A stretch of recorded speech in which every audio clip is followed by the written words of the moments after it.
जय हिंद। हम आपके लिए अभी लेकर आए हैं भारतीय संविधान की एक मूल प्रति और आज हम आपको बताने वाले हैं भारतीय संविधान के भाग के बारे में। तो भारतीय संविधान में मूल रूप से 22 भाग हैं, हालांकि कुछ लोग इसे 26 भी बताते हैं। भारतीय संविधान में मूल रूप से 22 भाग थे, बाद में इसमें 4 और उपभागों को जोड़ा गया और कुल मिलाकर लोग इसे 26 बताते हैं, जो कि उचित नहीं है, क्योंकि ये जो 4 उपभाग जोड़े गए हैं ये भारतीय संविधान के भाग नहीं बल्कि उनके उपभाग हैं। इस तरह से ओरिजिनली मूलतः 22 ही भाग हैं संविधान में। कैसे, ये आपको अभी दिख जाएगा, क्योंकि आपके स्क्रीन पर जो दिख रहा है यह भारतीय संविधान की एक मूल प्रति है और इसमें भी 22 भाग ही दिए गए हैं। संविधान के भाग 1 में संघ और उसके राज्य क्षेत्र को रखा गया है और इसका वर्णन भारतीय संविधान के अनुच्छेद 1 से 4 में किया गया है। भाग 2 में नागरिकता को रखा गया है। भारतीय संविधान के भाग 2 में नागरिकता को रखा गया है और इसका वर्णन अनुच्छेद 5 से 11 तक किया गया है। वैसे ही भारतीय संविधान के भाग 3 में मूल अधिकार अर्थात फंडामेंटल राइट को रखा गया है और इसका वर्णन भारतीय संविधान का अनुच्छेद 12 से 35 तक में किया गया है। वैसे ही भारतीय संविधान के भाग 4 में आप देखेंगे कि राज्य के नीति निर्देशक तत्वों को रखा गया है। भारतीय संविधान के भाग 4 में राज्य के नीति निर्देशक तत्वों को रखा गया है और इसका वर्णन संविधान का अनुच्छेद 36 से 51 तक किया गया है। वैसे ही भारतीय संविधान के भाग 4 के क में मूल कर्तव्य फंडामेंटल ड्यूटीज को रखा गया है और इसे संविधान के अनुच्छेद 51 के क में वर्णन किया गया है। वैसे ही भारतीय संविधान के भाग 5 में संघ को रखा गया है और संघ को 5 अलग अलग अध्यायों में बांटा गया है। ध्यान रखिएगा, भारतीय संविधान के भाग 5 में संघ को रखा गया है और इसमें 5 अलग अलग अध्याय दिए गए हैं। तो वैसे ही इन अध्यायों में एक कार्यपालिका है, उसके बाद दूसरे अध्याय में संसद है, तीसरे अध्याय में राष्ट्रपति की विधायी शक्तियाँ, चौथे अध्याय में संघ की न्यायपालिका और 5वें अध्याय में भारत का नियंत्रक महालेखा परीक्षक है। तो आइए इन अध्याय को दिखाते हैं हम आपको। पहले अध्याय में भारतीय कार्यपालिका को रखा गया है और इसका वर्णन अनुच्छेद 52 से 78 तक किया गया है। वैसे ही भारतीय संविधान के भाग 5 के अध्याय 2 में संसद को रखा गया है और इसका वर्णन अनुच्छेद 79 से 122 तक किया गया है। वैसे ही भारतीय संविधान के भाग 5 के अध्याय 3 में राष्ट्रपति की विधायी शक्तियों के बारे में वर्णन किया गया है और इसे अनुच्छेद 123 में रखा गया है। आगे है संघ की न्यायपालिका अर्थात भारतीय संविधान के भाग 5 के अध्याय 4 में संघ की न्यायपालिका को रखा गया है और इसका वर्णन अनुच्छेद 124 से 147 तक किया गया है।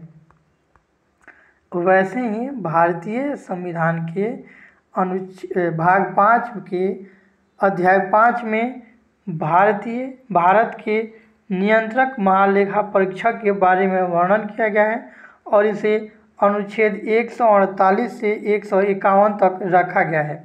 ध्यान रखिएगा।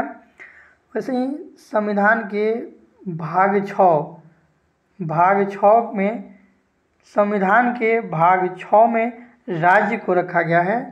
जैसे 5 में संघ को रखा गया था, वैसे ही भाग 6 में राज्य को रखा गया है। संविधान के भाग 6 में राज्य को रखा गया है और इसमें भी 6 अध्याय हैं।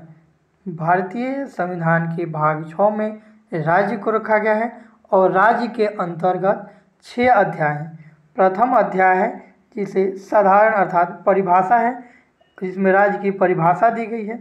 और इसका वर्णन अनुच्छेद 152 में मिलता है।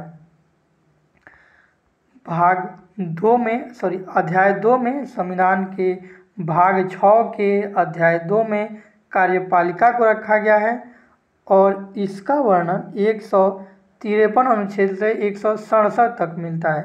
अर्थात भारतीय संविधान के भाग 6 के अध्याय 2 में कार्यपालिका का वर्णन है और इसे संविधान का अनुच्छेद 153 से 167 तक रखा गया है।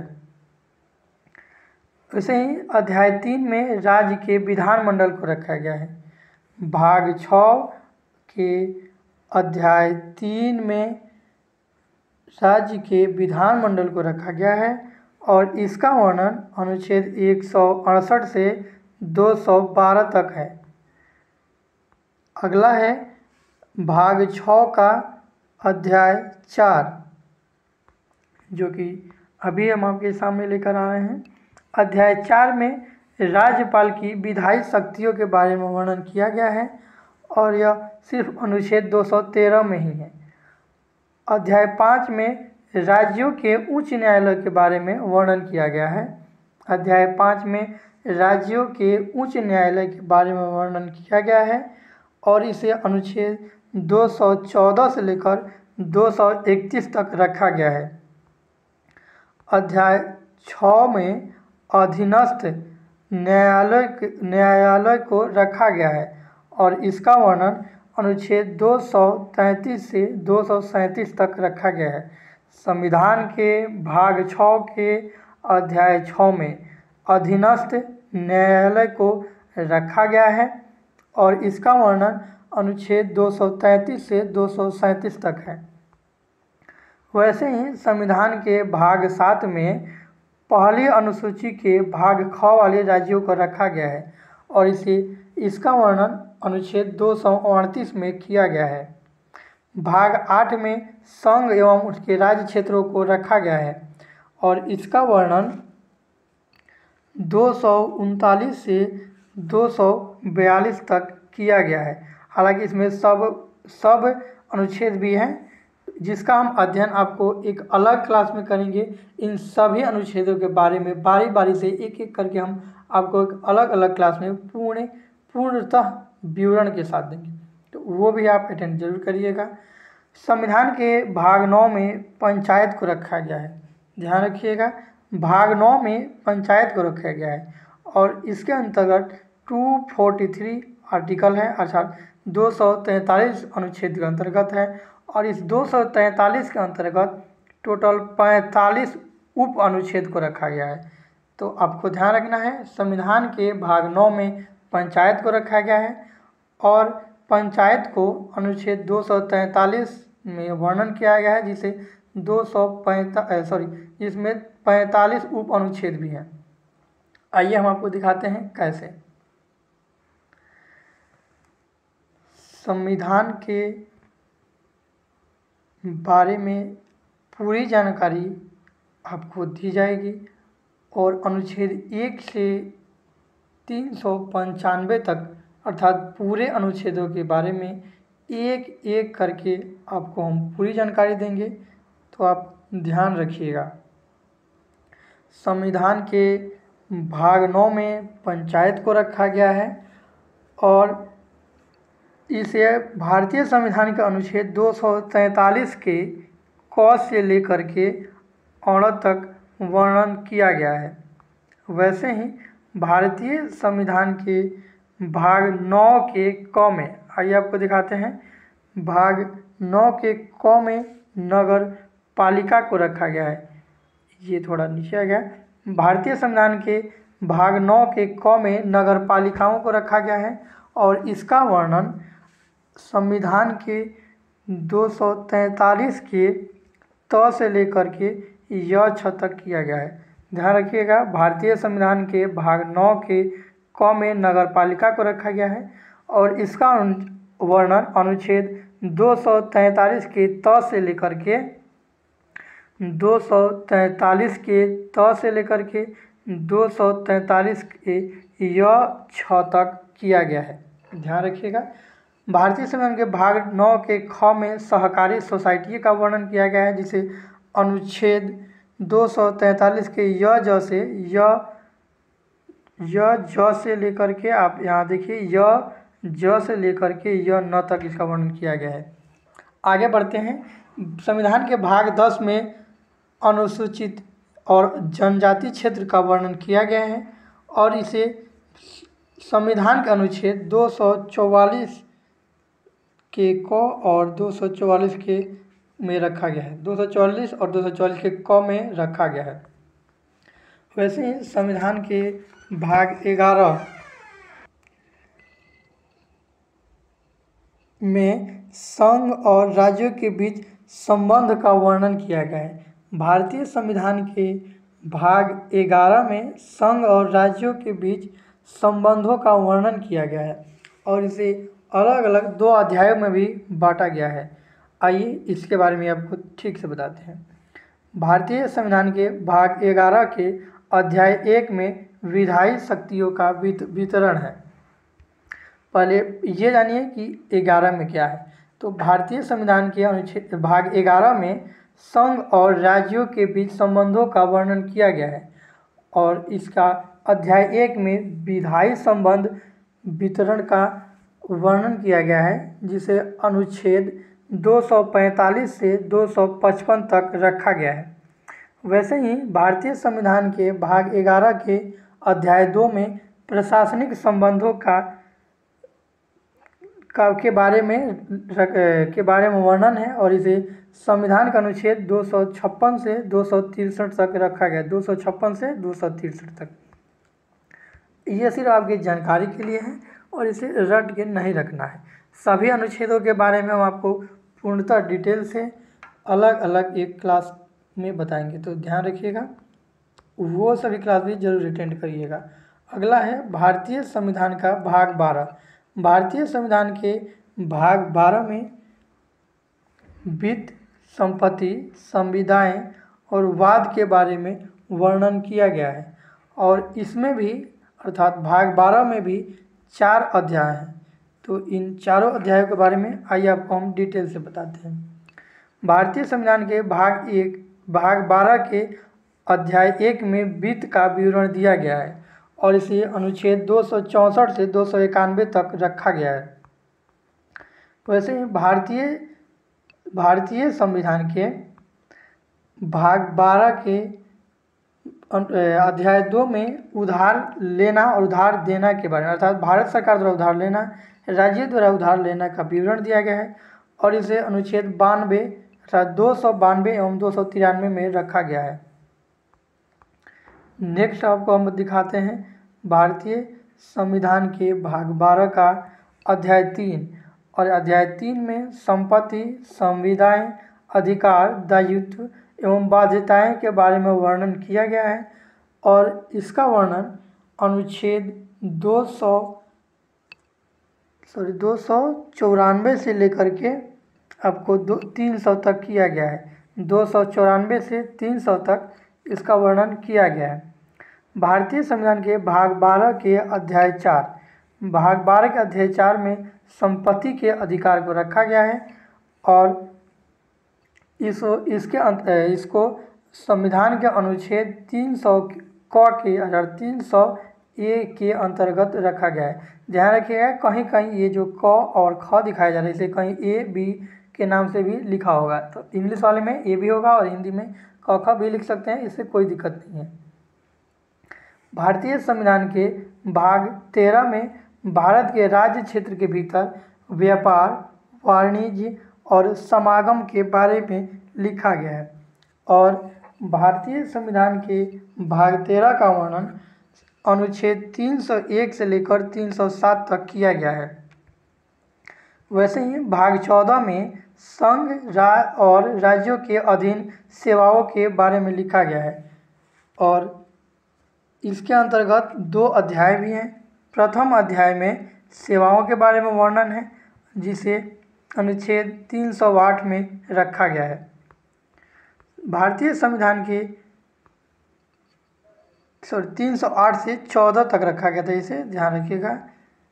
संविधान के भाग 14 में संघ और राज्य के अधीन सेवाओं का वर्णन है और भाग 14 के अंतर्गत 2 अध्याय हैं।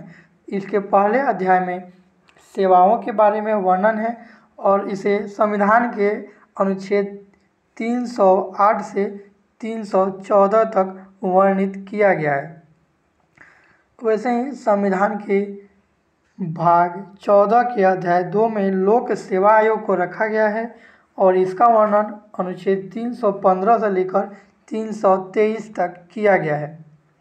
भाग 14 के क में अधिकरण को रखा गया है और इसके अंतर्गत अनुच्छेद 323 का क एवं 323 का ख आता है, तो आपको इसे ध्यान रखना है। अब है भारतीय संविधान का भाग 15। भाग 15 में निर्वाचन को रखा गया है और इसे संविधान के अनुच्छेद 324 से 329 तक रखा गया है। वैसे ही संविधान के भाग 16 में कुछ वर्गों के संबंधों में विशेष उपबंधों के बारे में लिखा गया है और इसका वर्णन संविधान के अनुच्छेद 330 से लेकर 342 तक किया गया है। वैसे ही संविधान के भाग 17 में राजभाषाओं को रखा गया है। संविधान के भाग 17 में राजभाषाओं को रखा गया है और इसके अंतर्गत 4 अध्याय भी हैं और ये 4 अध्याय के कौन कौन से हैं। पहला अध्याय है संघ की भाषा, जिसको अनुच्छेद 343 एवं 344 के अंतर्गत रखा गया है। दूसरे अध्याय में प्रादेशिक भाषाओं के बारे में विवरण दिया गया है और इसे अनुच्छेद 345 से 347 तक रखा गया है। तीसरे अध्याय में उच्चतम न्यायालय एवं उच्च न्यायालय की भाषा के बारे में वर्णन किया गया है और इसे अनुच्छेद 348 और 349 के अंतर्गत रखा गया है। अगला है भारतीय संविधान के भाग 17 के अध्याय 4 में विशेष निर्देश दिए गए हैं और इसे अनुच्छेद 350 और 350 का क एवं 351 में इसका वर्णन है। वैसे ही संविधान के भाग 18 में आपात उपबंध का वर्णन किया गया है और इसे अनुच्छेद 352 से लेकर 360 तक वर्णित किया गया है। संविधान के भाग 19 में प्रकीर्ण को रखा गया है और इसका वर्णन 361 से 367 अनुच्छेद तक है। अगला है संविधान का भाग 20। संविधान के भाग 20 में संविधान का संशोधन के बारे में वर्णन किया गया है और इसे संविधान के अनुच्छेद 368 में रखा गया है। अगला भाग है संविधान का भाग 21 और भाग 21 में अलग अलग चीज़ों का वर्णन है। देखिए यहाँ भारत के संविधान 21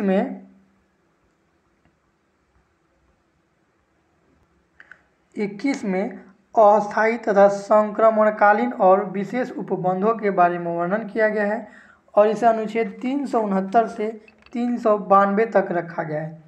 भाग 21 को अनुच्छेद 369 को 369 से 392 तक रखा गया है और इसमें अस्थायी संक्रमणकालीन और विशेष उपबंधों के बारे में विवरण दिया गया है। नेक्स्ट और लास्ट है संविधान का भाग 22 और संविधान के भाग 22 में संक्षिप्त नाम, प्रारंभ, हिंदी में प्राधिकृत पाठ और निरसन का वर्णन किया गया है और इसे अनुच्छेद 392 से 395 तक रखा गया है। तो आप यहाँ क्लियरली देख सकते हैं कि भारतीय संविधान में टोटल 22 ही भाग हैं। इसके आगे अब अनुसूचियाँ, जिसे शेड्यूल भी कहा जाता है, वो आ रही हैं। तो संविधान के टोटल भाग 22 हैं। टोटल भाग 22, ध्यान रखिएगा, संविधान में टोटल भाग 22 और इनमें 4 उपभाग भी हैं। 4 का क, 9 का क, 9 का ख और 14 का क। तो ये भारतीय संविधान के 4 उप भाग हैं और ये 22 भाग हैं। तो कहीं कहीं दोनों को मिलाकर आप 26 भी सुने होइएगा, लेकिन आपको 22 ही याद रखना है। एग्ज़ाम में 22 ही पूछेगा। हालांकि जनरली यह एग्ज़ाम में पूछता भी नहीं है कि कितने भाग हैं। यहाँ से क्वेश्चन इस प्रकार पूछ सकता है कि भारतीय संविधान में आपात उपबंध को किस भाग के अंतर्गत रखा गया है या मौलिक अधिकार को किस भाग के अंतर्गत रखा गया है। तो इसलिए यह वीडियो इम्पोर्टेंट था। आपको ध्यान रखना है कि संविधान में टोटल 22 भाग हैं। मूल रूप में 22 भाग थे। 4 उपभाग जुड़ने के बाद कहीं कहीं इसमें 26 उपभाग भी दिखाए जाते हैं, तो आपको ध्यान रखना है। अगले क्लास में मिलते हैं। हम आपको सभी 1 से लेकर के 395 टोटल शेड्यूल के बारे में, अनुसूची जो आर्टिकल है भारत के, उनके बारे में बताएंगे। और शेड्यूल के बाद आएंगे तो वो भी बता देते हैं। भारत के संविधान में कुल 12 शेड्यूल हैं। मूल संविधान में 8 थे, वर्तमान में 12 हैं। और इनके बारे में भी एक हम डिटेल से पूर्ण विवरण के साथ क्लास दे देंगे आपको। अभी लेते हैं विदा। आपको ये सूचित करने के साथ ही कि हम 1 से 395 अनुच्छेदों का वर्णन के साथ पूरे मूल संविधान की कॉपी से वर्णन के साथ आपको क्लास देंगे। वीडियो आप प्लेलिस्ट में देख लीजिएगा। Thanks for watching. मिलते हैं कल की क्लास में।